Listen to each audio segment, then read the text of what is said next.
they're really kind of going through the motions now and the emotions more so as the sun rises here over Santa Fe High School here this Monday morning. Guilty on all 17 counts there for Chimney Onyeri. You're going to see some wind kind of knocking my camera here a little bit, so I got a little bit hesitant there. Now I wanted to step out of the shot really quick so you guys can just see the wisps of rain coming by here, the sheets of rain that are coming out here. I'm underneath a gazebo that I found at this park here in East Bernard. This is just what's going to be starting here. This will probably last here about another 20-30 minutes, but this can drop a lot of rain very quickly, as we know in Central Texas right now.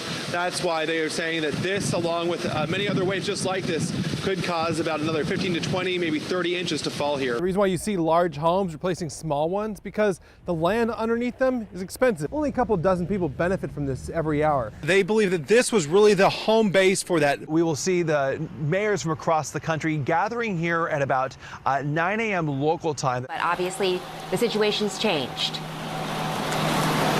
That's correct, Megan. That tornado warning expired at about 6:45. It was located about 8 miles southeast of Wharton, and it was heading northwest at about 35 miles an hour. At least that was a radar detected storm, and they didn't have any ground confirmation on that yet. I know it could be challenging to bring the dozers in to kind of build a fire line. Have you guys been able to do that yet, or are we at that point, or are we going to try to, is this mainly an air attack for now? Right, we do have the Forest Service has been notified. I'm going to step out of the way really quick to show you this platform, because you're going to see this in a little bit in the video that I just shot about an hour and a half ago. This platform was, you could walk on it just about an hour and a half ago. Now you can see it is completely covered. That's because this river's risen already at about another foot here, just since about 2:30 or so, 3 o'clock this afternoon. Now that is because the Colorado River is not only taking in a lot of water from Harvey when it made landfall here last night, but also from, remember we're on the wet side of the hurricane. He made landfall about 100 miles as far as the eye wall is concerned, 100 miles down the coastline from us. But we're seeing a lot of the after effects from all that wet side of the hurricane coming in here and dumping all that rain. And as you can see, it's still continuing to rain here today. Now, the forecast model has this going up to near its record level set back in 1913 and only matched before that in the 1860s.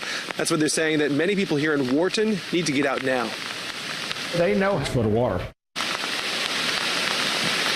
Now, just to keep in mind here, just up the hill from me over here at about 52 feet or so in elevation is the Emergency Operations Center. That's where Andy Kirkland and his crews are based right now at the Sheriff's Office. They will expect to have water come up to their doorstep.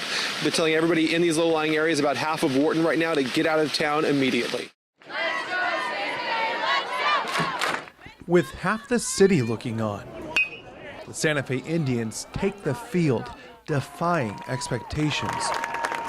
Just one day earlier, they experienced what no one on earth ever wants to, but a growing number of teens just like them have.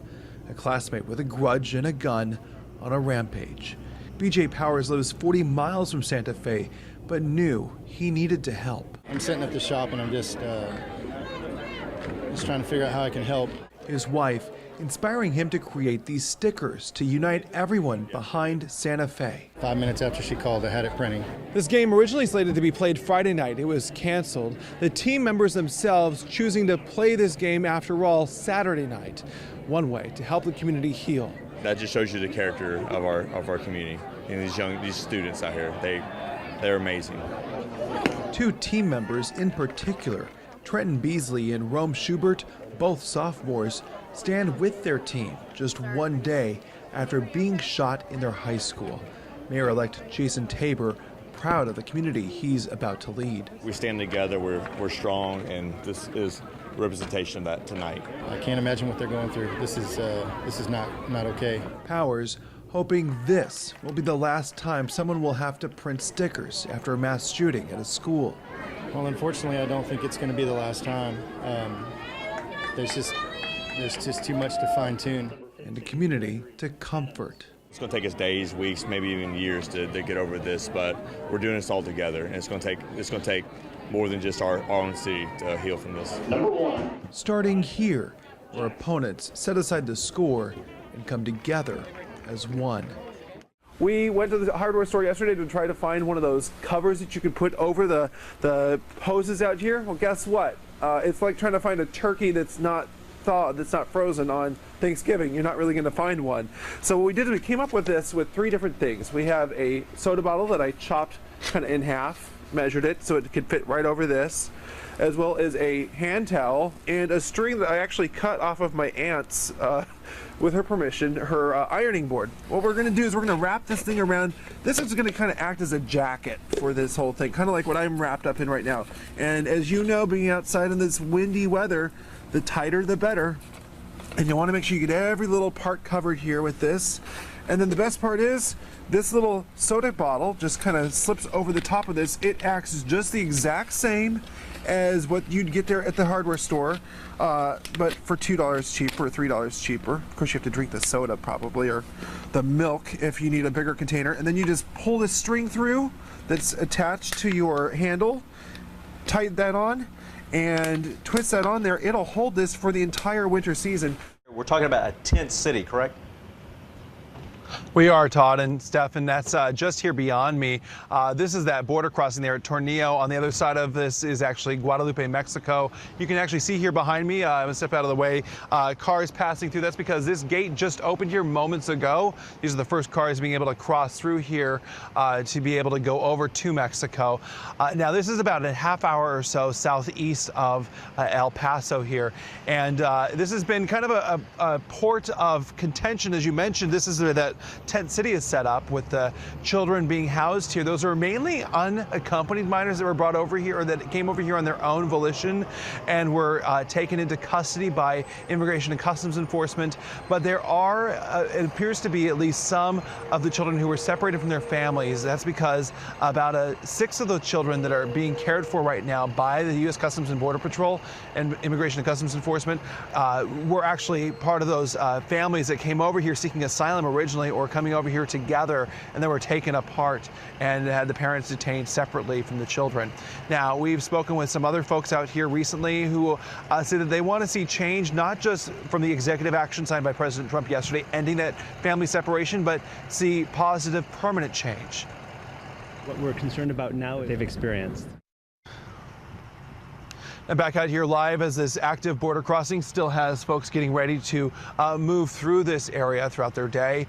We will see the mayors from across the country gathering here at about 9 a.m. local time. That's 10 a.m. Austin time. They're going to be holding a rally, a protest here, saying that they want to see a permanent solution from lawmakers in Washington. They also want to see these families reunited as fast as possible. Keep in mind that these children are now going to be in Health and Human Services custody, which means that they will then be placed with sponsors while their parents are still going to be separated from them, undergoing their immigration proceedings. Todd and Steph, back to you. All right, thanks a lot. Jeff Stensland reporting live for us this morning. Appreciate it.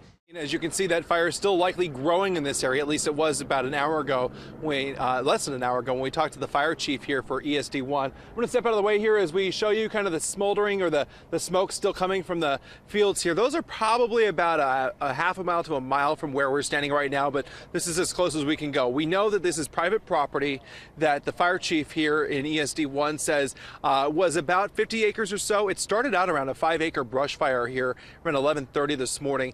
He estimates it could be this afternoon up to about 100 acres and still growing. The big issue here is that it's dry air around here, plus the winds that are sustaining, and he says the gusts also in this area. So far, this fire also sending 1 firefighter to the hospital. We did have a brush truck. It's non-life-threatening injuries. And you can see there a Starflight helicopter dropping water there on the scene here right now as we are here at 3 o'clock this afternoon watching the fire still try to go. This is really the only way that they can tackle this fire right now, because this is a very hilly area. It has no road access. This is all private land, but in a very steep canyon areas there, making it difficult for them to bring any bulldozers in to build those barrier lines. But they are confident that they'll be able to get some sort of containment line around this fire sometime this afternoon, hopefully before sunset. We are live in Northwest Travis County. Jeff Stensland, Spectrum News.